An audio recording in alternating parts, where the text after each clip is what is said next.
Birthday ni Gio ngayon at dito kami sa Hong Kong Disneyland nag-celebrate. Maaga akong gumising para maaga din kaming makagayak. Yung mga bata ay hindi na muna namin pinaliguan at mamaya na lang pagbalik namin ng hotel. Kakain lang naman kami ng breakfast tapos babalik na din dito. Etong outfit nga pala talaga namin ang pinaka-favorite ko dahil ang cute-cute. Tapos ternohan pa ng aming mga DIY cups. Yung weather ngayon ay malamig kaya talagang doble-doble tong mga suot namin. Kami pa namang pamilya ay lamigin talaga. Nagtatatakbo si Gio dito dahil yung bus na huminto ay Marvel na bus. Gusto niya kasi talagang sumakay doon kaso hindi naman kami doon sasakay ngayon. Dito kami sa isang waiting area dahil sa kabilang hotel lang naman kami pupunta. Kaso nga lang parang may maintenance daw kaya nilakad na lang namin. Katabing hotel lang naman namin yung pupuntahan kaya okay lang din. Naglakad na lang din kami papunta dito sa Hollywood Hotel. Ito yung isa pa sa 3 hotels dito sa Disneyland at sa pagkakaalam ko ito ay yung pinakamura ang presyo. Dito nga pala ako nag-avail ng breakfast buffet namin sa Ink and Plate dining nila. Sa kada hotels naman nila merong available buffet pero dito kasi walang time limit sa pagkain. Sobrang sulit ng foods at sobrang daming choices. Sulit na sulit nga sa mga bata dahil ang dami ding fruits na pagpipilian. Eto pa namang mga bata lalo na si Gio paborito talaga ang prutas. May mga ulam pang breakfast, meron din sila ditong mga noodles, soup, mga salad at pastries. Cute-cute nga nitong Mickey Mouse na pancake na in fairness dahil ang sarap. Unlimited na din ang drinks na merong mga juice, coffee, milk at tea. May mga cereals din para sa mga ayaw ng rice. Eto nga palang in-avail ko na breakfast buffet ay may kasama ng meet and greet sa Disney character. Bali walang specific na character kung sino ang makikita. Ngayon si Minnie Mouse ang nandito kaya tuwang-tuwa si Just. Kaya din talaga kami nag-avail nito ay para dito. Para kahit hindi kami makakita ng Disney character sa park, sure na meron na dito. Nag-avail nga din ako ng printed copy ng photo namin with Minnie Mouse at ito ay hindi nakasama sa package. Pinirmahan na nga din ni Minnie Mouse at syempre hindi na din nagpahuli ang mommy at nagpa-picture na din ako. Eto namang si Joss amazed na amazed talaga dito sa bathroom dahil meron talagang area para sa mga kids. Pagkatapos naman namin kumain hinatid na lang kami ng service car papunta sa hotel namin. O diba, talagang sulit na sulit kapag ka dito ka nakastay. At eto na nga po ang unang gasto sa Hong Kong. Dito lang to sa may lobby ng hotel namin at pagpasok pa lang hindi na malaman ng mga bata kung saan pupunta. Litong-lito na sila sa dami ng toys kung ano ang bibilhin. Habang nag-iikot kami bigla na lang may local na sinusukat kay Justong damit. Para ata sa apo niya pero mga mare, iba talaga ang ugali nila compare sa ating mga Pinoys. Una na nga nakapili ng bibilin si birthday boy at etong ang puppet na Donald Duck ang nagustuhan niya. Gusto nga din ni Just nito ang kaso nga lang wala ng iba. Kaya etong baby Minnie Mouse na lang yung napili niya. Sabi namin sa kanila ay tig-iisa lang muna sila ng bili dahil may mga susunod pa naman na araw. Sa mga binibili nga pala namin dito sa Hong Kong gumagamit na lang kami ng debit card. Less hassle at mas mababa pa ang conversion rate. 8.2 noong nagpapalit ako sa airport pero dito sa debit card nasa 7.5 pesos lang. Feel at home nga ang mga anak ko at pati dito sa lobby nakikihiga. Diyos ko po, lahat ata ng bata dito ay nakahiga dyan sa may lapag. Tumawag nga din pala sila nanay para batiin si Gio. Ngayon nga lang pala yung first time namin na mag-celebrate ng birthday ni Gio nang hindi sila kasama. Bumaba nga pala ulit ako para bumili ng lunch namin. Badly dito na lang ako sa restaurant ng hotel bumili para hindi na lumayo. Dito na din kami sa room kumain bago pumunta ng park. Pagbaba naman namin sa lobby nakita namin si Goofy. Hindi na kami pumila para magpa-picture dahil pupunta na kami ng park. Second day na nga namin sa Disneyland at ngayon nga naka-costumes ang mga bata. Si Gio si Deadpool, si Just si Elsa at si Jello si Iron Man. Bago nga ang lahat ay dumaan na kami dito sa Disneyland City Hall para kumuha ng birthday badge pin ni Gio. Libre lang siya basta birthday mo. Wala namang hiningi sa amin basta sinabi lang namin na birthday ni Gio tapos binigay na din agad. Ngayon nga pala nag-book ulit kami kay Kuya Bray ng 1-hour photoshoot. Bali ngayon nag-focus na lang kaming ma-shoot yung mga bata. Sakto din kasi dahil birthday ni Gio. Si Gio pinicturean din namin sa may Tomorrowland dahil sakto sa costume niya.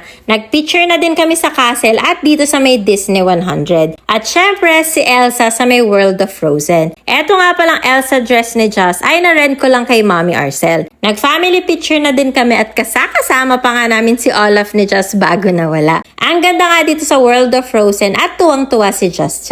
Alam niyo naman kung gaano niya kahilig si Elsa at Anna. May mga rides din dito pero wala kami sinakyan dahil sa tingin namin namin ay hindi pa kaya ng mga bata. Sakto pa nga yung dating namin dahil nakita namin si Princess Anna. Kinausap pa nga siya dyan kaya tuwang-tuwa siya. Yun nga lamang after nun naiyak siya dahil may nakadapa sa kanya at hindi daw nag-sorry. Kaya ang daddy ay to the rescue at bumili ng ice cream. Ang lamig-lamig ng mga oras na yan pero eto kami mag-ice cream dahil minsan lang naman to. Pikit mata na lang din dahil etong ice cream ay halos 500 each ang presyo. Sulit na din dahil natuwa at nagustuhan ng mga bata. In fairness naman din dahil masarap siya. Habang busy nga kaming kumain hindi namin naabutan si Queen Elsa. Pero nung paalis na kami, ayun, lumabas ulit siya kaya nakita na ni Just Just. Ang kaso nga lang ay iba daw yon dahil hindi naka-blue na gown. Kasama nga din pala niya si Kristoff at binati pa si Gio ng happy birthday. Yun yung nakakatuwa kapag ka nakita na may badge pin dahil talagang babatiin ka nila. Tulog pa din si Jello nito kaya etong tatlo na lang muna ang sumakay dito sa Cinderella Carousel. Yung pila nito ay sakto lang kaya hindi naman sila naghintay ng matagal. Dito nga pala sa pagsakay nila na wala ni Just si Olaf. Hawak-hawak niya pagpasok pero nabitawan daw niya dahil kakapit siya. Enjoy na enjoy talaga ang mga bata dito sa pagsakay nila. Babalik na dapat kami ng hotel ng mga oras na to para makapagbihes. Kaso nga lang nakita ni Gio na may Avenger ulit dito sa stage kaya pumila ulit sila. Habang nakapila silang magdaddy kami nila Just at Jello bumili na muna dito sa restaurant ng pagkain namin. Excited si Gio dito dahil si Captain America talaga ang inaabangan niyang makita. Sobrang happy namin para kay Gio dahil natupad yung mga gusto niya ngayong birthday niya. Hindi expressive si Gio pero ramdam namin na masayang masaya siya. Talagang hindi niya yan makakalimutan dahil nakatatak na talaga yan sa memories niya. Wala na ako masyadong video dito dahil sobrang pagod ang nangyari sa amin.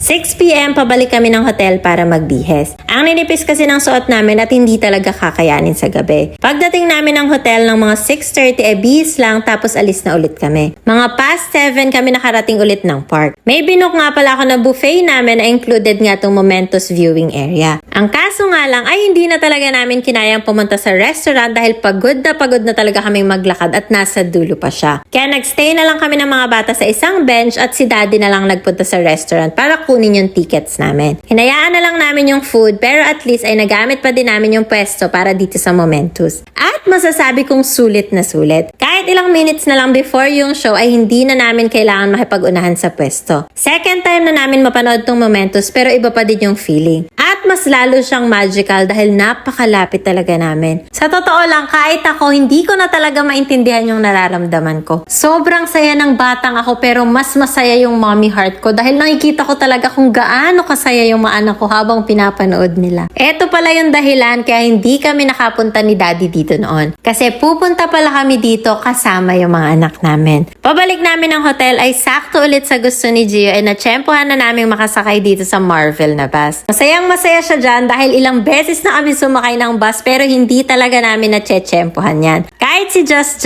masayang masaya dahil alam niyang yan yung gusto ng kuya niya. Dumaan nga pala ulit kami dito sa shop sa lobby para bumili ng birthday present namin para kay Gio. Sa restaurant na lang din kami ulit bumili ng dinner namin at eto nga at dineliver na din yung order naming cake para kay Gio. Etong cake yung request niya dahil puro prutas. Hindi na nga pala kami nakapag-blow ng candle dahil wala do available. Happy birthday, kuya! Sana ay nag-enjoy ka ngayong birthday mo. Love ka naming lahat! Mabilis ang room tour dahil mag-check out na kami. Sobrang spacious ng bathroom nila, may vanity area, may cabinet at ang laki din talaga ng buong room namin kaya sobrang komportable na naging buong stay namin. Third day nga namin sa Hong Kong at sa package namin sa Destino Travel and Tours ay free day namin today. Sakto din nga dahil hiniritan kami ng mga bata na mag-Disneyland daw ulit kami. Opo, ayaw na nilang umalis sa Disneyland. Nag-check out na kami pero iniwan na muna namin yung luggage namin sa room tapos sila na yung magbababa sa storage. Biglaan nga po ito kaya dito na lang kami mismo sa park bumili ng ticket. Halos same lang naman yung price dito tsaka sa online. Cutie pa dahil additional remembrance ang tickets. Hindi pa namin nalilibot ang buong Disneyland kaya sabi ni Daddy ay magsimula kami dun sa mga area na hindi pa namin napupuntahan. Dito nga kami unang nagpunta sa Adventureland. Tanghaling tapat na to pero napakaganda ng weather. Napakasarap maglakad maglakad-lakad lang dito sa May Park. Hanggang tingin-tingin na lang muna kami sa mga rides dahil hindi pa pwede ang mga bata. Nakita nga pala namin sa area na to sila Chip and Dale at Rabbits ng Zootopia kaso inabutan na kami ng cut-off sa pila. Sa mga pupunta nga pala ng Disneyland, marirecommend ko tong Lucky Nugget Restaurant dahil ang sarap ng chicken nila. Ang sarap lang nung ganitong libot na sobrang chill lang na wala kang hinahabol ng oras. Dito nga pala sa may malapit sa Mystic Manor yung Enchanted Garden na dapat kakainan namin ng buffet kahapon. Kasunod na Adventureland ay eto namang Toy Story Land. Tuwang-tuwa yung mga bata dito dahil napaka-colorful ng lugar. Pwede naman ang kahit anong edad dito sa Slinky Dog at gusto daw ng mga bata kaya sumakay na kaming lahat. May pila nung dumating kami pero mga 10 minutes lang naman kami naghintay. Tignan nyo naman kung gaano ka-happy ang kuya ate at habang nakasakay dito. Si Jello noong una ay tuwang-tuwa din. Pero nung second round na medyo umaayaw na pero kinaya naman. Meron nga pala kaming nadaanan na ganito yung pupunuin yung bote ng mga maliliit na figures. Gustong gusto ko talaga to kaya naman hindi ko na pinalampas. Sa bawat area naman meron nito pero naiiba lang yung mga figures. Dito sa Toy Story Land, syempre mga Toy Story characters at nadagdagang Inside Out characters. Meron kang 5 minutes para maglagay ng kahit ilan sa bote basta maisasara ng maayos. Yung presyo nito ay parang nasa 250 Hong Kong dollars ata. Nalibot na namin kahapon tong World of Frozen pero bumalik ulit kami dahil bibili daw si Joss ng mga Frozen merch. Saturday nga pala ng araw na to at buti at hindi naman masyadong maraming tao. Pumasok na nga kami dito sa shop at hindi na ako masyadong nakapag-video. Dito bukod sa toys ni Joss nakabili din ako ng ilang ref magnets at keychains. Sulit na sulit din talaga tong third day namin sa Disneyland dahil sobrang saya at enjoy talaga ng mga bata. Nalibot na namin yung isang side at kakain naman kami ng lunch. Habang papunta kami sa restaurant nasa akto pa kami nakakarating lang ni Snow White at Prince Florian. Dito nga lang to sa may gilid ng castle kaya nakaabot kami sa pila. Syempre, hindi na namin pinalampas at nagpa-picture na kami. Happy na naman nga ang ate Chas.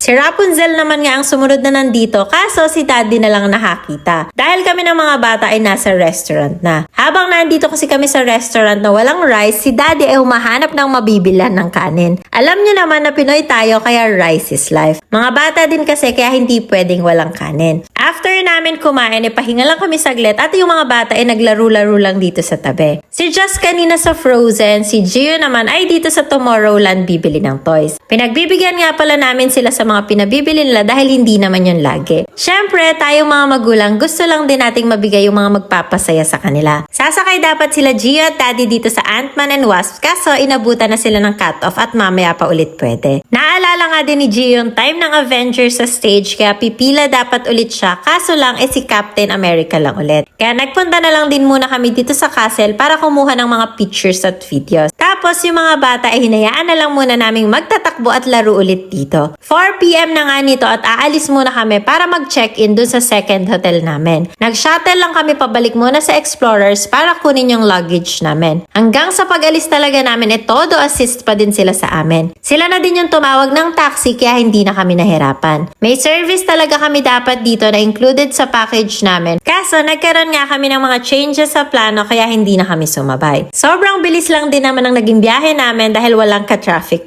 Ang layo nun pero 20 minutes lang ang biyahe at yung pamasahe ay 180 Hong Kong dollars lang. Dito nga pala kami sa Silka Far East Hotel magstay ng one night para malapit naman sa city. Nagkaroon kami ng konting problema dito sa hotel kaya hindi na kami nakabalik pa sa Disneyland. Dapat kasi talaga ay magbababa lang kami ng luggage tapos aalis na ulit. Kaso nagka-aberya kaya hindi nakakayanin ng oras. Di bale, marami pa namang next time para makabalik kami ng park. Nagpahinga na nga lang muna kami at nung gabi ay lumabas kami ng hotel para bumili ng dinner. Dito nga kami sa McDo nagpunta sa kakahanap ng rice kaso wala palang rice meal dito. Bumili lang din kami ng mga chicken, burgers at dumiretso ng 7-Eleven. Dito na kami sa 7-Eleven nakabili ng rice at kung ano-ano. Tuwang-tuwa si Gio dito dahil pagkadating pa lang namin ng airport request na niyang makapasok ng 7-Eleven dito sa Hong Kong. Di na kami gaanong lumibot dahil medyo maulan kaya bumalik na kami sa hotel at kumain ng dinner.